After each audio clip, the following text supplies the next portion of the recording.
Hello, it's been a wee minute since I made a video, and I've been involved in an academic project and I have very much missed making videos. Today I'm back with something which is slightly different. It's all about textiles, knitting, embroidery, quilting, and maybe some of those appeal to you. And how it all began was with a little Instagram post from Roz Chast.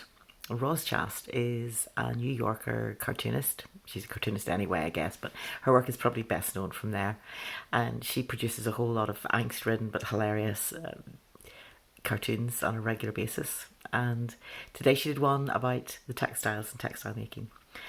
But she was talking about embroidery, and it suddenly became full of replies on people angsting and sharing their pain about unpicking work to do with quilting or various other kinds of textiles. So the whole topic of textiles suggested itself for today. And what I'm bringing to you is a mixture of the comments, obviously, on Roz Chast's posts, which I think were hilarious and interesting. I'm also going to show you some of tapestry work that I've done myself and chat a bit about that and about knitting myself and also quilting. And we have to mention quilting because a little while ago I made a video about Keith Fassett and his exhibition The Power of Pattern, which was held here in Edinburgh. And there was a tremendous response. Lots of people were interested to watch that video. So there's obviously a whole world out there. And I've got good news. There are other excellent resources for you to look at if you're into quilting.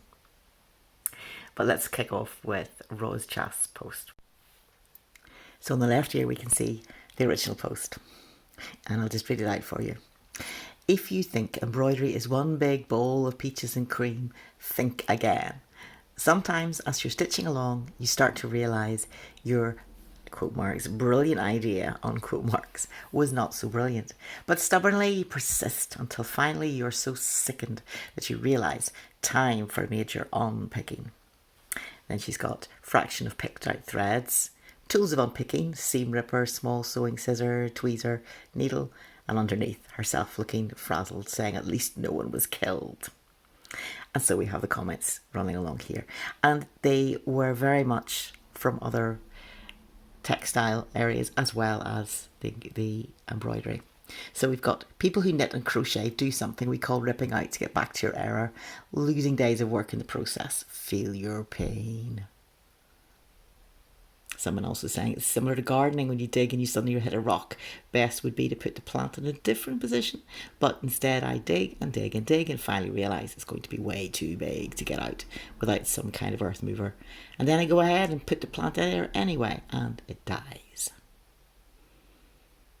And this lady is saying something so common. Roz, I've undone it all too. Embroidery, knitting, crocheting, counted, cross stitch, ...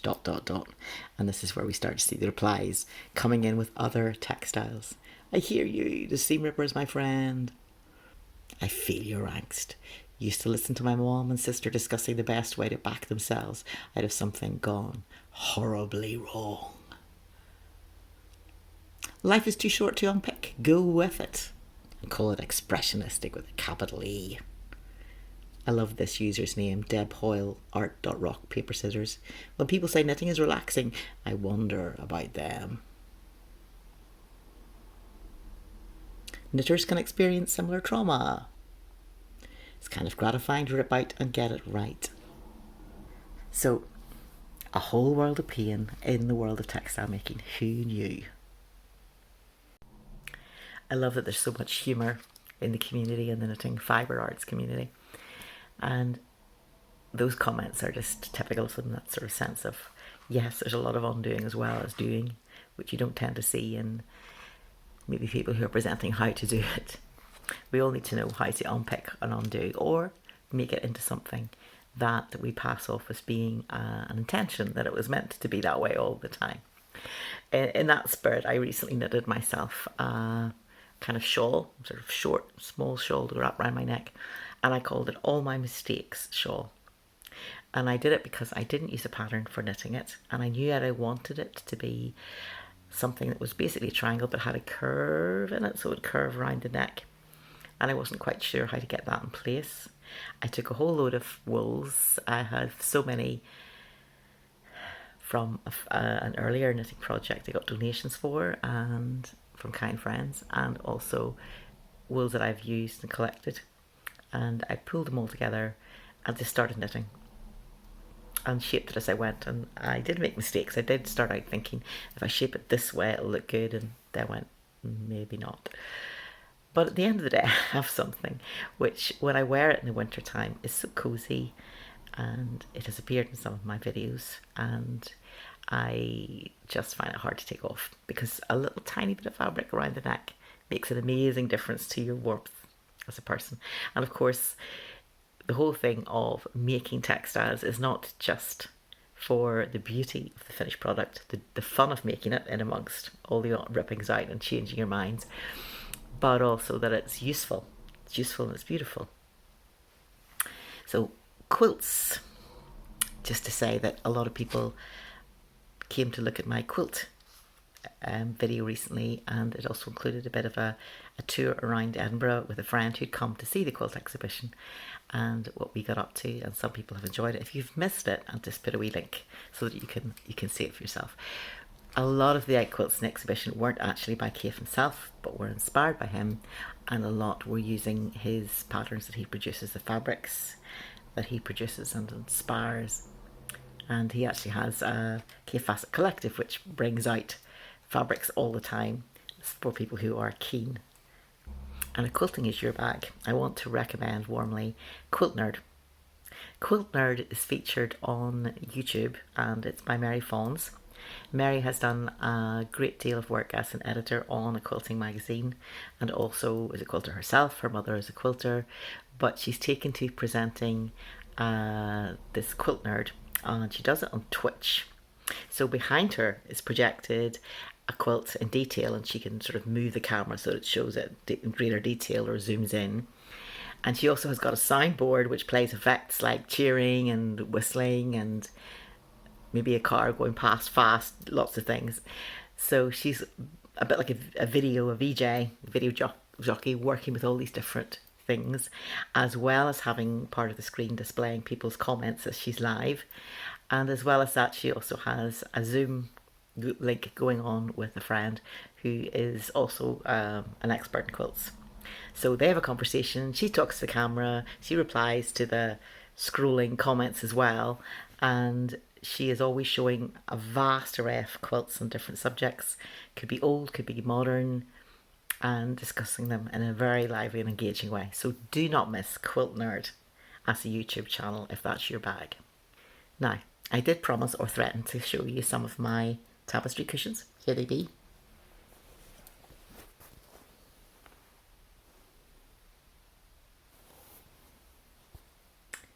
One, the fruit, and then the accompanying one is flowers.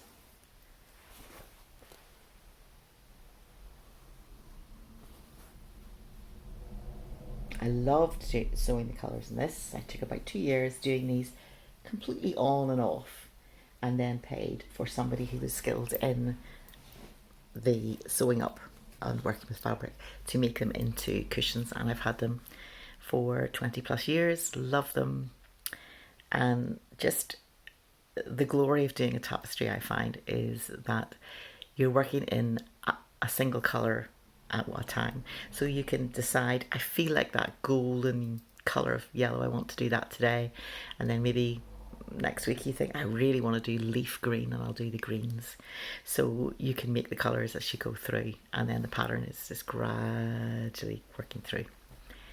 And at the moment I've got a tapestry cushion potentially on my frame, which is a kind of abstract 1930s style musical one, which has got music notes, and it has also got colour.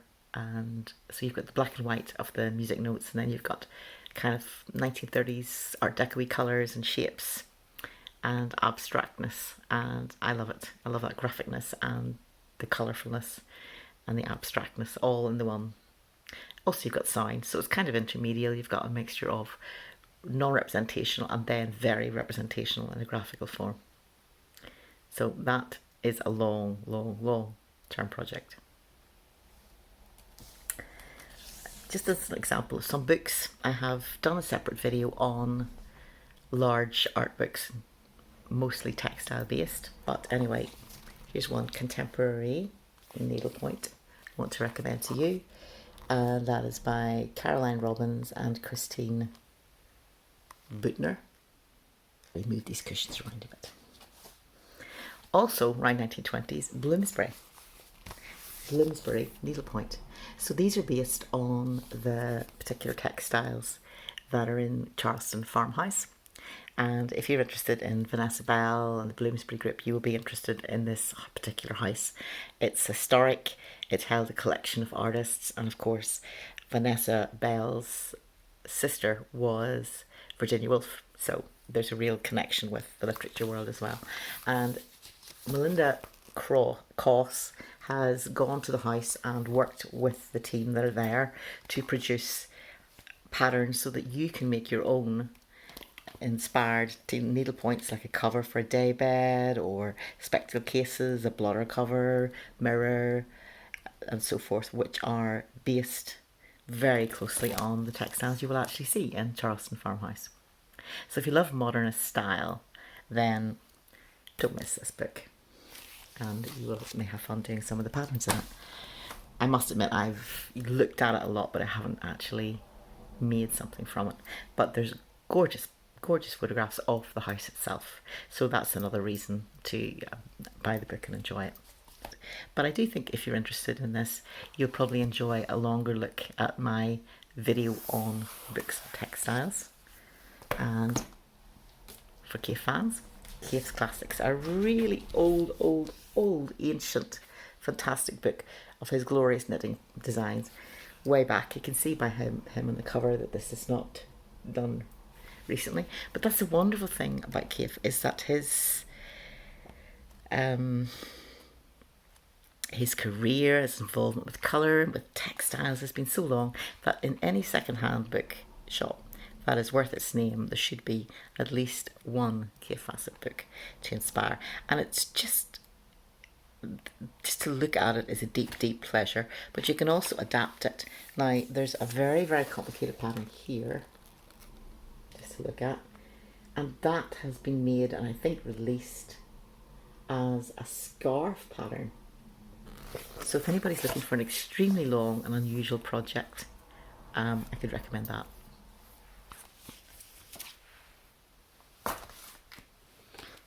Now, quilting, I have got my Geese Bend book, which you will have seen featured, I'm sure, in other videos. It's huge. This, let me see if I can show you. This is the dimensions of it. And it is full of the background where the quilters lived and how that affected what they made. So it's called Geese Bend, The Architecture of the Quilt, and it is a book released to go along with an exhibition, a major exhibition of their works. And in that you can see in the exhibition that as the quilts are hung up and the women come and see them, they realise they have made what is modern art. It's because they're huge. Obviously a quilt made to fit even a single bed is a giant scale. So there's a link even just of scale to modern expressionists and abstract painters in the 1950s who would take vast canvases. Again, we're dealing with fabric. I mean, this is the very essence, I think, of why the arts are related, is that you're working on canvas, you're working with fabric. And sometimes people get incredibly divisive and say, this is fine art, this over here is the crafts. But actually, if you're extolling the virtues of painting and classic painting, you're working on linen, you're working on a fabric. You may be applying paint rather than a textured stitch, but you are starting from the same basic material quite often. Admittedly, extremely old art would have been painted on wood, but there again, that also feeds into people who work with wood in creative ways and do things with that. So art and craft are not so widely divided perhaps as some people may think. In terms of sewing, I've recently been enjoying watching a whole series of programs called Project Runway, and these are what could become my guilty pleasure because my husband deeply sighs when I talk about it. But I love the creative atmosphere that you see people, you're given a brief, make it, and they work with colour and they produce it. And you have all the in-betweens of what's happening with the characters, how they approach their project, and I very much enjoy that. I find that very entertaining. Television reality show, I suppose you could call it, but it's a challenge and it's an interesting challenge. And there's something that's utterly joyful about just seeing colour being used, and although in fashion programs they tend to keep going back to black, but there is a joy in seeing something being made that is three-dimensional, and it is sculpture when it's at its best, a really beautiful outfit and fashion. For knitting, just to finally round off, as I said, I made all my mistakes shawl, but a few years ago, before COVID, I went to the Edinburgh Knitting Festival. One of my memories is that we were in this large hall with all different booths full of wools, and even if you went in knowing exactly what colour you wanted and type of wool, you would be bewildered by the choice. Just everything was so enticing, and every single stand had slightly different wool, slightly different feel, slightly different finishes, and you could just looking was an utter genuine pleasure. But I always remember that there was one corner that had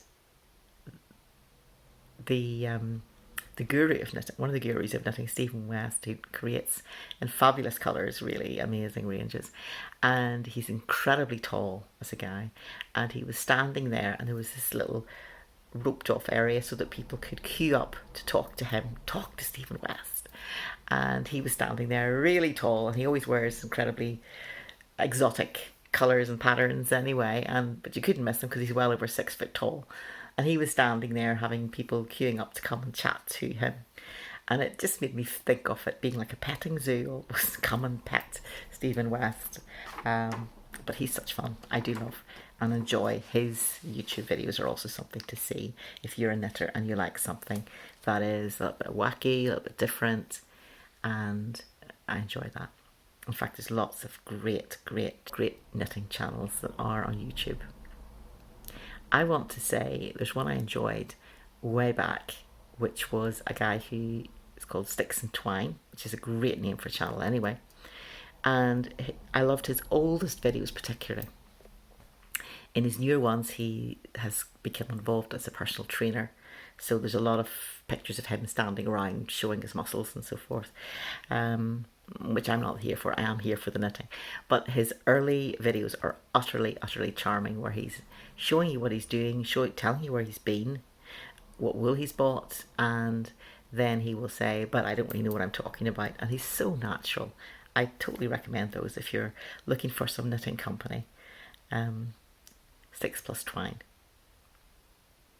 And yeah, and I think that's part of a sense of community and enjoyment that we have, looking for new ideas and sharing the moments when things go wrong, as Rose Chast did, is a wonderful way to say, yeah, been there. And I love the comedy and the humour of people replying, and the sense also of enjoyment and being a community in a way as well too. So I hope you've enjoyed this company, and that some of the things that I'm showing you spark joy for you, to use Marie Kondo's words, I suppose, and just lead you to finding new sources of inspiration for your own projects and your own makings and creatings. Bye for now.